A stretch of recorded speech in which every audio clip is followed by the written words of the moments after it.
चलिए आज एक ऐसी चीज पर बात करते हैं जिसे हम हर रोज देखते हैं पर शायद ही कभी उसकी इंजीनियरिंग के बारे में सोचते हैं। जी हाँ, इनकैंडेसेंट लाइट बल्ब। ये सिर्फ कोई पुरानी टेक्नोलॉजी नहीं है, बल्कि ये तो इंजीनियरिंग का एक ऐसा चमत्कार है जो एक साथ कई मुश्किल समस्याओं को हल करता है। तो सवाल ये उठता है कि आखिर कैसे एक कांच के गोले के अंदर बंद एक पतला सा तार पूरे के पूरे कमरे को सुरक्षित तरीके से रोशन कर देता है। चलिए आज इसी रहस्य को सुलझाते हैं। हम इस आम सी दिखने वाली चीज के डिजाइन को परत दर परत खोलकर देखेंगे ताकि उस जीनियस इंजीनियरिंग को समझ सकें जिसने हमारी दुनिया को हमेशा के लिए रोशन कर दिया। तो शुरुआत करते हैं। सबसे पहले इसके बाहरी और स्ट्रक्चरल हिस्सों को देखते हैं जो एक तरह से इस बल्ब की नींव है। ये है बायोनेट माउंट। देखिए, इसका काम सिर्फ बल्ब को सॉकेट में मजबूती से पकड़कर रखना ही नहीं है, बल्कि यही वो गेटवे है जहां से बिजली अंदर आती है। यहीं से सारा खेल शुरू होता है। और इस बेस के ठीक नीचे ये छोटा सा पॉइंट, ये है फुट कांटेक्ट। सोचिए, बिजली के पूरे सफर का ये पहला टच पॉइंट है। ठीक यहीं से करंट बल्ब में दाखिल होता है। छोटा सा है पर इसके बिना कुछ भी नहीं होगा। अच्छा, अब आते हैं बल्ब के दिल पर, मतलब वो हिस्सा जो असल में रोशनी बनाता है। और यहीं पर इंजीनियर्स के सामने आई पहली और सबसे बड़ी चुनौती। जरा सोचिए, ऐसा कौन सा मटेरियल हो सकता है जो पिघले या टूटे बिना बिल्कुल सफेद होकर चमकता रहे। ये एक ऐसा सवाल था जिसने कई सालों तक आविष्कारकों की नींद उड़ा दी थी। और फिर जवाब मिला एक बहुत ही खास मेटल में, टंगस्टन। इसकी खासियत, इसमें जबरदस्त हाई रेजिस्टेंस है और इसका मेल्टिंग पॉइंट इतना ज्यादा है कि बाकी मेटल्स तो इसके सामने कुछ भी नहीं है। 3695 डिग्री सेल्सियस। अंदाजा लगाइए, ये सूरज की सतह के तापमान के आधे से भी ज्यादा है। टंगस्टन का मेल्टिंग पॉइंट इतना ज्यादा है कि ये इतनी गर्मी में भी आराम से टिका रहता है और बस यही खूबी इसे फिलामेंट बनाने के लिए परफेक्ट बनाती है। पर रुकिए, कहानी अभी खत्म नहीं हुई है। सिर्फ एक मजबूत फिलामेंट बना लेना ही काफी नहीं था। बल्ब को सेफ और असरदार बनाने के लिए कुछ और बड़ी मुश्किलों को सुलझाना बाकी था। अगली प्रॉब्लम, जब फिलामेंट का तार इतना ज्यादा गर्म होता है तो वो उस ठंडे कांच को तोड़ क्यों नहीं देता जिससे वो गुजर रहा है। ये तो बहुत बड़ा खतरा था। देखिए, मसला सीधा साधा फिजिक्स का है। जब कोई भी धातु गर्म होती है तो वो फैलती है। अब अगर तार कांच से ज्यादा फैल गया तो वो कांच पर जबरदस्त दबाव डालेगा और क्रैक, कांच टूट जाएगा।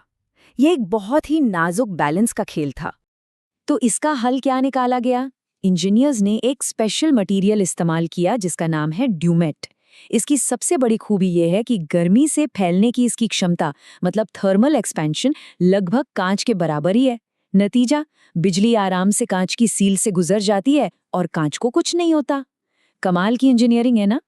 लेकिन एक और दुश्मन था जो फिलामेंट को खत्म करने के लिए तैयार बैठा था। सोचिए, टंगस्टन को हवा में इतना गर्म करने पर वो एक पल में ही जलकर राख क्यों नहीं हो जाता? देखिए, अगर फिलामेंट को खुली हवा में छोड़ दें तो गर्म टंगस्टन फौरन हवा की ऑक्सीजन से रिएक्ट कर जाएगा। इसे ऑक्सीडेशन कहते हैं और बस पलक झपकते ही फिलामेंट खत्म। लेकिन अगर उसे एक ऐसी गैस में रखा जाए जिसमें ऑक्सीजन हो ही नहीं, मतलब एक इनर्ट गैस, तो फिलामेंट एकदम सेफ रहता है। और यहीं छुपा है इसका सिंपल लेकिन ब्रिलियंट सॉल्यूशन। बल्ब के अंदर से सारी ऑक्सीजन निकालकर उसमें आर्गन या नाइट्रोजन जैसी एक इनर्ट गैस भर दी जाती है। ये गैस फिलामेंट के चारों ओर एक सुरक्षा कवच बना लेती है और उसकी जिंदगी को कई गुना बढ़ा देती है। तो अब जब हम सारे जरूरी हिस्से समझ चुके हैं, तो चलिए इन सबको एक साथ जोड़ते हैं और देखते हैं कि ये रोशनी का जादू आखिर होता कैसे है। एक आखिरी डिजाइन पजल। आपको ज्यादा से ज्यादा रोशनी चाहिए और उसके लिए चाहिए एक लंबा फिलामेंट। पर इस लंबे फिलामेंट को इतनी छोटी सी जगह में फिट कैसे किया जाए? इसका जवाब एक बहुत ही सरल लेकिन जीनियस आइडिया में है। फिलामेंट को कॉइल कर दो, मतलब तार को एक स्प्रिंग की तरह लपेट दो। ऐसा करने से उसकी लंबाई कई गुना बढ़ जाती है और जितना लंबा फिलामेंट उतनी ज्यादा चमकने वाली सतह और नतीजा उतनी ही तेज रोशनी। और ये सब कुछ उस छोटे से बल्ब में आराम से फिट भी हो जाता है। तो चलिए पूरे प्रोसेस को एक बार फिर से देखते हैं। बिजली फुट कांटेक्ट से अंदर आती है, ड्यूमेट तारों से होते हुए बल्ब के अंदर पहुंचती है। वहां करंट उस लंबे कॉइल टंगस्टन फिलामेंट को बहुत ज्यादा गर्म कर देता है और इनर्ट गैस के सुरक्षा कवच के अंदर ये फिलामेंट जोर से चमकता है और हमें रोशनी मिलती है। सब कुछ एक परफेक्ट तालमेल की तरह काम करता है। और ये जानना भी जरूरी है कि ये सब रातों रात नहीं हुआ। कहते हैं कि थॉमस एडिसन ने अपने इस शानदार आविष्कार को बनाने के लिए 10,000 से भी ज्यादा बार एक्सपेरिमेंट्स किए थे। ये मेहनत और इंजीनियरिंग का एक जबरदस्त कॉम्बिनेशन है। तो अगली बार जब आप एक लाइट बल्ब को देखें तो सिर्फ रोशनी को नहीं, उसके पीछे की इस कमाल की इंजीनियरिंग को भी याद कीजिएगा। और जरा सोचिए, हमारे आसपास ऐसी और कितनी रोजमर्रा की चीजें हैं जिनके अंदर प्रॉब्लम सॉल्विंग इंजीनियरिंग की ऐसी ही शानदार कहानियां छुपी हुई हैं।